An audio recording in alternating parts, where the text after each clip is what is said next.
Sa ngayon ay atin pong pag-uusapan ang isang kontrobersyal na plano ni Pangulong Donald Trump na gawing bahagi ng reserves ng US si Bitcoin.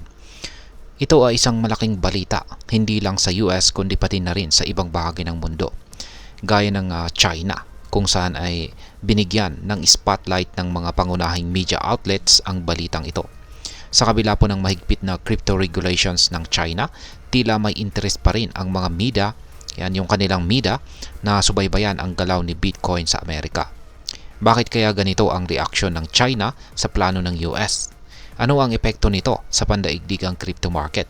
At ano ang maaring kahulugan nito para sa mga Pilipino crypto investors o para po sa atin? At yan ang siyang ating pag-uusapan sa video na ito. Pero bago po tayo magpatuloy, ay nais ko lamang po munang bigyang linaw ang aking disclaimer kung saan ang nilalaman po ng video na ito ay hindi po ito isang financial advice. For education and information purposes lamang po ang layunin nito. Ayun, ano nga ba ang ibig sabihin ng plano ni Pangulong Trump na gawing strategic reserve asset itong si Bitcoin? Ayon po sa balita ay layunin ni Pangulong Donald Trump na gawing bahagi ng national reserves ng US si Bitcoin para bang gagamitin si Bitcoin bilang isang backup asset katulad ng ginto. Ang ibig sabihin ng strategic reserve ay ito ay isang mahalagang asset na iniipon ng bansa o ina-accumulate ng bansa bilang proteksyon o laban sa mga potensyal na problema sa ekonomiya, tulad po ng inflation o krisis. Kung gagawing bahagi ng US reserves si Bitcoin or ang Bitcoin, ito ay magbibigay po ng mataas na legitimization or pagka-legit sa crypto bilang isang uri ng digital na kayamanan. Kaya ang pagkakaroon po ng Bitcoin reserves ng isang malakas na ekonomiya gaya ng US ay maaring magdala ng malaking epekto sa market ni Bitcoin, lalo na ang balitang ito ay mabilis kumalat at naging sanhi ng pag-akyat ng presyo ni Bitcoin ng hanggang halos $77,000.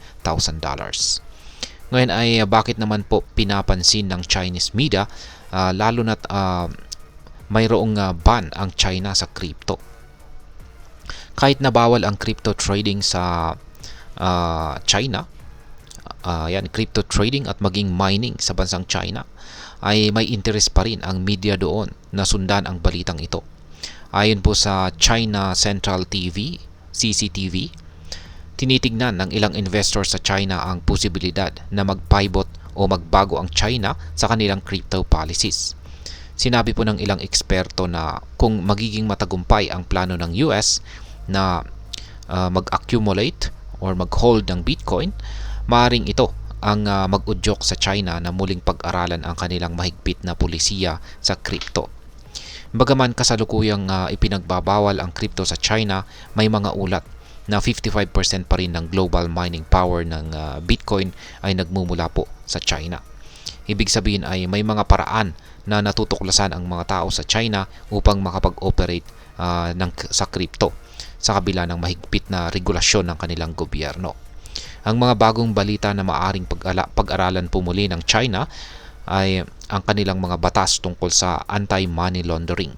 May mga espekulasyon na maaring magkaroon ng pagluwag sa crypto ban sa hinaharap. Ngayon ay paano naman makikinabang ang US economy kung magiging bahagi ng reserves itong si Bitcoin? Ang pag-aangkin ng Bitcoin bilang bahagi ng reserves ay may layunin na protektahan ang US economy laban sa mga potential economic crisis. Si Bitcoin ay kilala bilang isang decentralized asset na hindi po kontrolado ng central banks at nakikita ito ng ilang eksperto bilang hedge o pananggalang laban sa inflation. Isang problema na kinakaharap ng maraming bansa ngayon. Kung gagamitin ng US si Bitcoin bilang bahagi ng kanilang reserve, maaaring ito ang maging bagong gold standard ng modernong panahon. Bukod dito, kung gagawing bahagi ng reserves ang Bitcoin, mas lalong tataas ang demand para sa crypto na ito na maaaring magdala ng matatag na buying pressure. Magdudulot po ito ng mas mataas na value ng Bitcoin sa market na siyang magbibigay rin ng malaking kita para sa mga government reserves ng US sa hinaharap. Ngayon ay ano po ang reaction naman ng crypto community dito?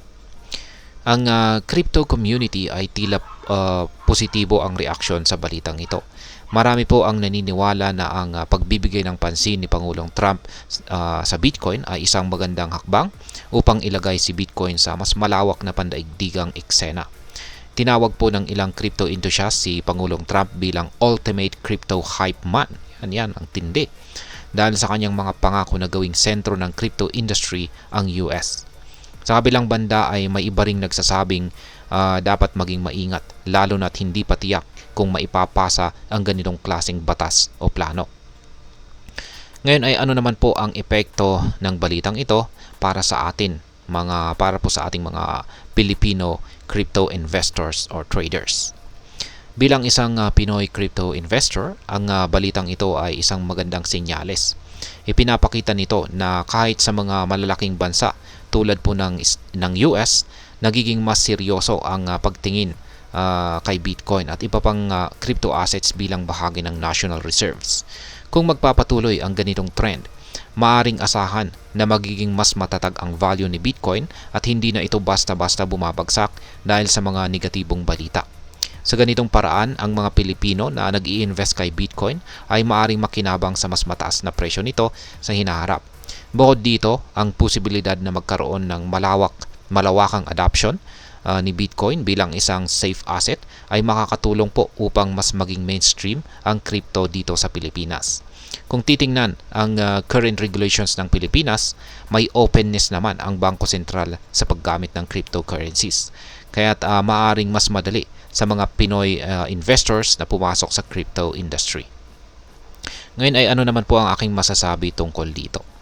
Sa aking pananaw, ang plano po ni Pangulong Trump na gawing Bitcoin Reserve ang US ay isang napakalaking hakbang, hindi lamang po sa Amerika kundi para sa buong mundo.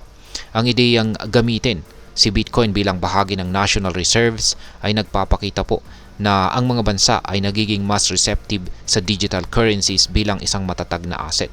Kung maisa sa katuparan ito, hindi malayong magbago rin ang pananaw ng iba pang bansa tungkol sa crypto. Gayunpaman, mahalaga ring tandaan ang mga risk. Si Bitcoin ay nananatiling volatile o pabago-bago at ang posibilidad na maging bahagi ito ng national reserves ay maaari ring magdala ng hindi inaasahang risk sa mga investors at sa ekonomiya ng US. Ngunit kung magiging maingat ang mga regulators sa pag-implement ng ganitong mga polisiya, maaaring ito ang maging simula ng bagong yugto para sa global financial system. At ayan, hanggang dito na lamang po tayo sa video na ito mga ka-crypto. Sana po ay inyong nagustuhan ang aking paliwanag sa video na ito. Kung inyo po itong nagustuhan, pag-click lamang po ang like button nito. Marami pong salamat sa panunood. Ingat po tayo lagi at God bless po sa ating lahat.